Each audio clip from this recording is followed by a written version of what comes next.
Pinagtanggol ni Navotas Representative Toby Chanco si Pangulong Bongbong Marcos sa mga bagong akusasyon ni Saldico na sangkot ang Pangulo sa katiwalian sa gobyerno. Giit ni Ko, siya mismo ang nag-deliver ng bilyon-bilyong piso sa Pangulo at kay dating House Speaker Martin Romualdez.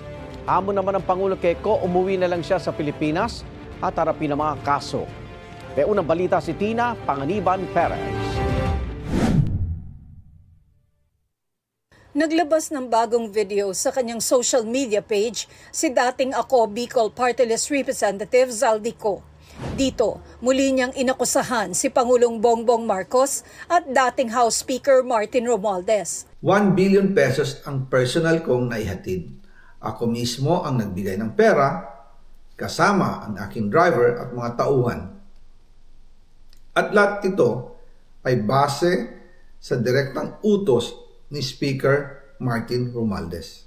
Ayon kay Ko, kauupo lang niya bilang House Committee on Appropriations Chair nang nakatanggap na siya ng utos mula kay Romualdez. Sinabi na agad sa akin ni Speaker Romualdez na kailangan ko makapag-deliver ng 2 billion pesos kada buwan. Inutusan niya ako na mag-deliver ng 1 billion pesos para kay BBM.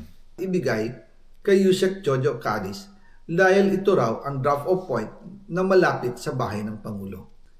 Sinabi rin po sa akin ni Speaker Martin Romualdez na si PBBM ang nag-utos sa kanya na bilhin ang bahay para gamitin bilang bagsakan at imbakan ng pera mula sa mga SOP, koleksyon at deliveries na para sa Pangulo.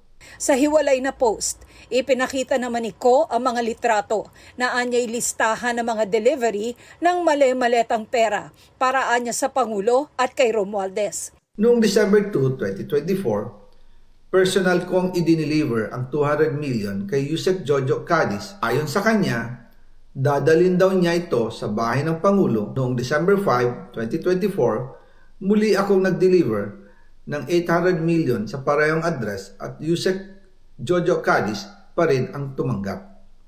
Sabi niya, iyon naman ay dadalhin sa bagong bahay ng Pangulo. Umabot daw sa mahigit 55 billion pesos ang naihatid niya sa bahay ni Romualdez. Madalas hindi nabubuo ang hinihinging 2 billion pesos bawat buwan ni Speaker, kaya iyan ang final total. Ang sinabi mismo ni Speaker Martin sa akin na hati sila ni Pangulong Marcos sa perang yon. Hinihinga namin ang pahayag ang Malacanang kaugnay ng bagong video na ito ni Ko. Pero sa isang press con, hinamon ni Pangulong Marcos si Ko na umuwi na lang sa Pilipinas at harapin ang kanyang mga kaso. Mahaba nang naging mga usapan natin tungkol sa fake news. Anyone can go online and make all kinds of claims and say all kinds of things. Paulit-ulit, but there's it means nothing. For it to mean something, umuwi siya rito. Harapin niya yung mga kaso niya. Ako, hindi ako nagtatago. Kung meron kang akusasyon sa akin, nandito ako. Sinusubukan din namin makuna ng pahayag sina Romualdez at Cadiz kaugnay ng bagong video ni Ko. Sina Navotas City Representative Toby Tiangco, naniniwalang walang kinalaman sa isyu sa budget ang Pangulo. Nasaksihan daw niya kung paano sitahin ni Pangulong Marcos si Romualdez dahil umano sa pagkuha ng pondo. Nangyari raw ito noong November 24 ng nakaraang taon pagkatapos ng regular na tanghalian ng kanilang pamilya sa Malacanang. Magpipinsan ang Pangulo, si Romualdez at asawa ni Tiangco. Niya pinagalitan si former Speaker Martin Romualdez. No? At sinabi na kayo ni Saldico, sobra na kayo, kinukuha niyo lahat ng pondo at wala akong nagagawang flagship project. Isa pa lang na sinabi niya in front of me is, kayo ni Saldi, ang dami yung kinukuha, grabe yung corruption sa House, at alam mo, Martin, wala akong natatanggap dyan.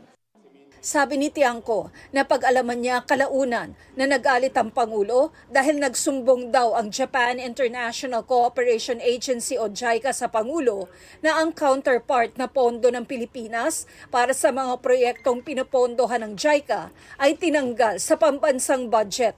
Ang nangyayari nung nangako si former Speaker Martin Romualdez na kung ano man yung tinanggal na mga flagship projects ay ibabalik sa BICAM. Nung lumabas yung BICAM, nung lumabas yung GAA noong January, wala yung mga projects na yun.